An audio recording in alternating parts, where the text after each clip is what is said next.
L'histoire de Westeros regorge d'intrigues politiques et de manigances complexes. Imaginez un Westeros sauvage et impitoyable, où les 7 couronnes ne sont encore qu'un assemblage de royaumes farouches, chacun régi par ses propres lois, ses légendes et ses ambitions. Avant l'ère d'Aegon le Conquérant, ce continent était le théâtre d'intrigues sanglantes, de trahisons retentissantes et de guerres qui forgeaient le destin des seigneurs. Ici, chaque pierre, chaque château résonne encore des échos d'anciennes batailles et des serments jurés sur le fer et le sang. Le Nord, dur et indomptable, abrite des guerriers forgés par le froid et la rigueur, tandis que les terres méridionales, empreintes de mystère, se laissent envoûter par des croyances ancestrales. Dans ce monde, sans un pouvoir central, chaque maison noble rivalisait pour imposer sa loi, et l'honneur se mêlait sans cesse à la perfidie. Les corridors sombres des forteresses cachaient de nombreux secrets, donnant à l'atmosphère une intensité presque palpable. Ce décor, à la fois brutal et fascinant, annonçait l'aube d'un destin extraordinaire, celui d'un futur unificateur qui viendrait bouleverser l'ordre établi. Plongez avec moi dans cette époque où le chaos était maître et où, dans l'ombre des complots et des batailles, se préparait la naissance d'une légende qui allait changer le cours de l'histoire.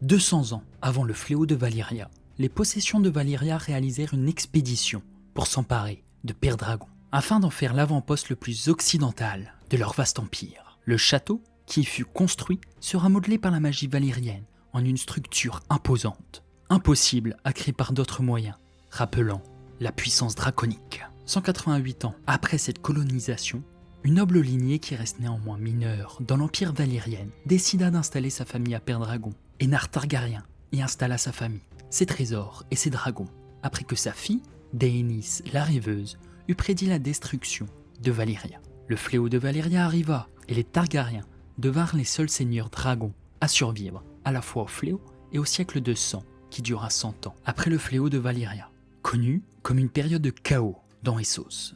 Aegon Targaryen arrive 7 générations après Énard Targaryen, qui installa sa famille à Père Dragon 12 ans avant le fléau. Il fit le choix de conserver la coutume valyrienne en épousant une de ses sœurs. Néanmoins, il fit le choix d'épouser non pas une, mais ses 2 sœurs. Son aînée Visenya, sévère et réputée pour pratiquer la sorcellerie, et sa cadette Rhaenys, vive et impulsive, mais dotée d'une incroyable beauté. Ils étaient tous 3 dragonniers. Aegon établit sa réputation en rejoignant une grande alliance contre Volantis en chevauchant Balerion, surnommé la Terreur Noire. Il incendia une flotte de Volantis qui menaçait la cité libre de Lys. Comparé à ses prédécesseurs, lorsque les luttes en Essos s'apaisèrent, il manifesta davantage d'intérêt pour Westeros, en l'explorant bien avant la conquête. Dans ce contexte, il créa la table peinte, sculptée à l'image du continent. Aucune frontière n'était délimitée, comparée aux châteaux, forêts et autres, un signe qu'Aegon avait déjà envisagé de placer tout Westeros sous sa coupe. Il n'existerait plus qu'un seul et unique roi.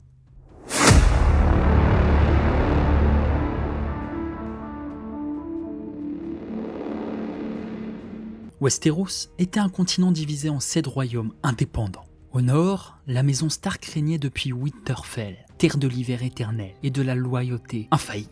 Plus à l'est, le Val d'Arryn, protégé par les montagnes et la forteresse imprenable des Airiers, était sous la domination de la maison Arryn.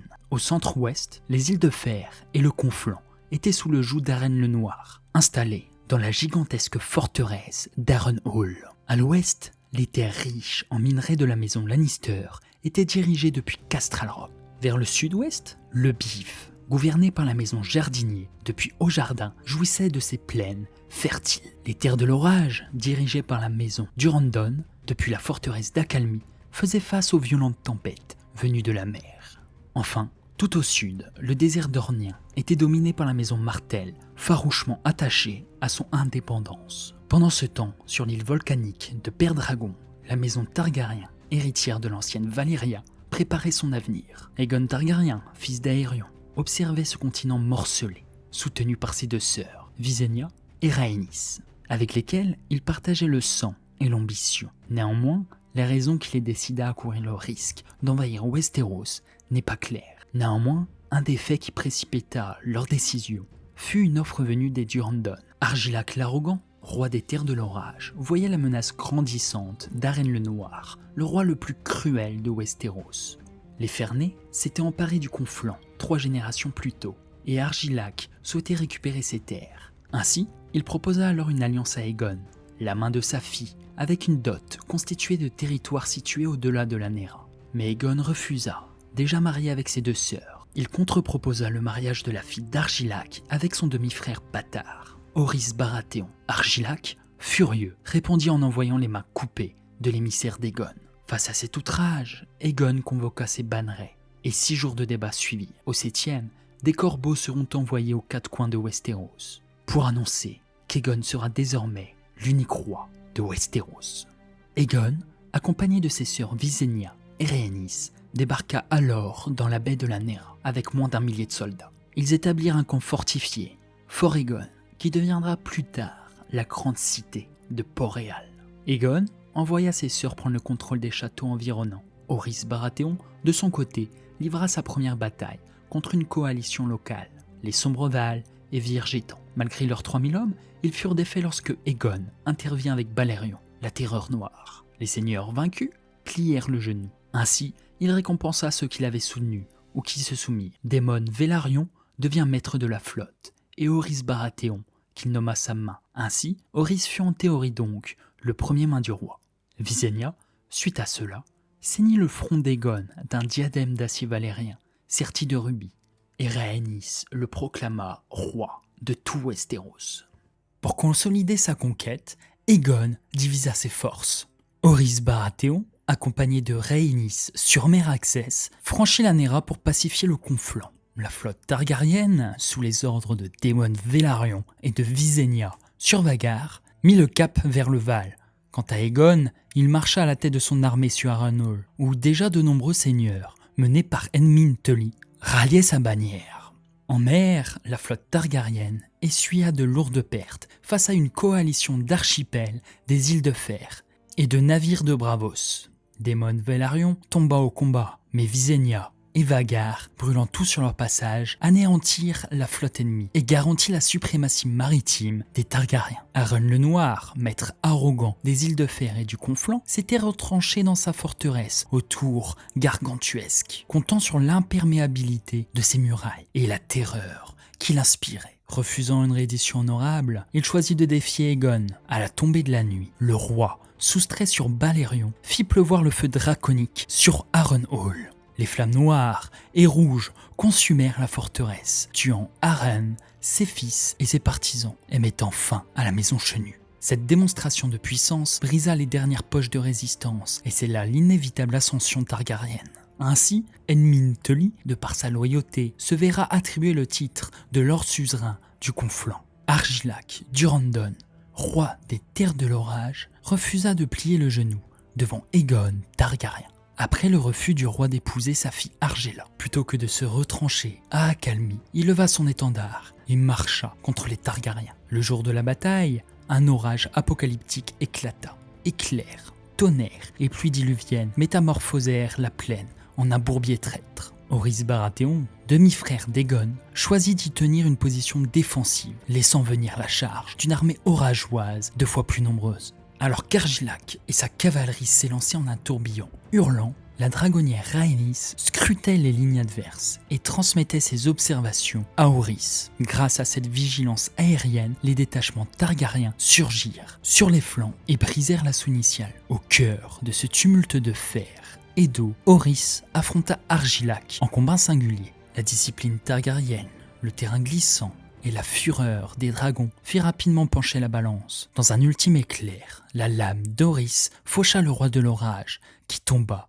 avec honneur. À la fin de la tempête, Argela fut remise à Orys par les chevaliers qui avaient servi son père. Traitée avec un respect inattendu, elle devint son épouse et transmit à la nouvelle lignée Baratheon le vieux blason des Durrandon, le cerf couronné, ainsi que leur devise. De cet accord naquit la maison Baratheon, maîtresse des terres de l'orage et héritière de la mémoire d'Argilac Durrandon. Face à la menace grandissante des Targaryens, les 2 puissants royaumes de l'Ouest et du Bif, menés par Loren Lannister et Merneuf Jardinier, unissent leurs forces. Leur armée, la plus grande jamais vue à Westeros, affronte les Targaryens dans un champ de blé mûr. Malgré l'infériorité numérique Aegon disposa ses piquiers en un vaste croissant, ouvrant ses ailes pour envelopper l'ennemi. Loren et Mern lancèrent alors une charge de cavalerie foudroyante, brisant le centre targaryen et semant la confusion. Sabots contre poussière, lances heurtant les boucliers. Mais au moment où l'armée alliée croyait tenir la victoire, Balerion, Vhagar et Meraxes fondirent du ciel. Le souffle incandescent des dragons transforma la plaine, jadis champ de blé, en un brasier infernal, figeant toute avancée humaine sous un torrent de feu. Près de 4000 guerriers périrent dans les flammes. Parmi eux, Mère Neuf et ses héritiers, emportant la maison Jardinier dans l'oubli. Loren Lannister tenta de fuir, mais fut rapidement rattrapé et contraint à la reddition. Aegon lui confirma Castral Rock et la suzeraineté sur l'ouest. Du côté de Haut-Jardin dans le Bif, l'intendant Harlan Tyrell ouvrit les portes sans combat. En récompense de sa loyauté, il reçut officiellement le Bief, scellant la suprématie targaryenne sur les 7 couronnes. Et c'est comme cela qu'Aegon s'assura de la loyauté du Bif. Après la chute des puissances du Sud, Torrhen Stark, roi du Nord, descendit avec 30 000 hommes. Confronté aux ruines fumantes d'Harrenhal et terrifié par la vision de 3 dragons déchaînant leur feu, il comprit que son armée ne tiendrait pas. Pour épargner son peuple et préserver la stabilité du Nord, il plia le genou devant Aegon, épargnant vie et terre, et resta suzerain sur ses domaines, marquant à jamais son nom dans l'histoire, comme le roi qui s'agenouilla. Peu après, Visenya Targaryen s'envola sur Vhagar, vers le Val, et les Airiers. Elle réussit à atterrir sans difficulté dans la cour de la forteresse. Shara fut pris par surprise. Le temps qu'elle arrive avec ses chevaliers, Visenya avait déjà sur ses genoux le jeune roi Ronel. Il était stupéfié et subjugué par Vhagar. Ainsi, Shara n'eut pas le choix de capituler, pendant que son fils volait avec Visenya sur Vhagar, comme il le souhaitait. Rhaenys, de son côté, se rendit à Dorne, mais ne trouva que des citadelles désertées, peuplées uniquement de vieillards, et de femmes et d'enfants, tandis que les valeureux guerriers Martell se dissimulaient dans l'immensité des sables. La princesse Merya Martell, dite le crapaud jaune, refusa tout compromis et rejeta la soumission targaryenne. Consciente de l'avantage du terrain et de l'esprit libre de son peuple, elle opta pour la guérilla et un repli stratégique dans le désert, évitant la confrontation directe. Les dragons, maîtres du ciel, se révélèrent impuissants face à une armée insaisissable et à des forteresses vides. C'est comme cela que Dorne demeura hors de portée de la conquête. La conquête d'Aegon était quasiment terminée. La plus grande ville de Westeros, Ville-Vieille, était un lieu abritant le grand septon de la foi des Sept, la religion dominante sur Westeros. Dans le Bif, avant l'arrivée d'Aegon, le grand septon avait jeûné, prié et une vision de la cité en flammes, si Manfred Hightower se dressait contre les Targaryens. Ainsi, à son arrivée, la cité avait les portes ouvertes et les Hightower venaient livrer la cité sans délai. C'est donc ici que s'achève le récit de la conquête. Malgré plusieurs années de révolte et de pertes, Aegon reconnut son incapacité à soumettre la principauté dornienne. Dorne conserva son indépendance pendant près de 2 siècles, gardienne de ses traditions et de sa liberté, tandis que le nouveau royaume targaryen affermissait son emprise sur les autres couronnes. Et c'est comme cela qu'on peut dire qu'Aegon le Conquérant n'a pas uni les 7 couronnes, mais il a uni les 6 couronnes.